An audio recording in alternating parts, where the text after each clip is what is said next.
అవయవదానం ఫ్యామిలీకి ₹1,00,000 అందజేయాలని సూచన.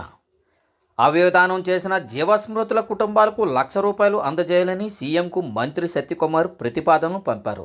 దీంతో బాధిత కుటుంబాలకు ఆర్థిక బలం చేకూరడంతో పాటు అవయవదానాన్ని ప్రోత్సహించినట్లు అవుతుందని పేర్కొన్నారు. అలాగే ఫ్యామిలీలో ఒకరికి ప్రభుత్వ తాత్కాలిక ఉద్యోగం కల్పిస్తే బాగుంటుందని ఆయన అభిప్రాయపడ్డారు.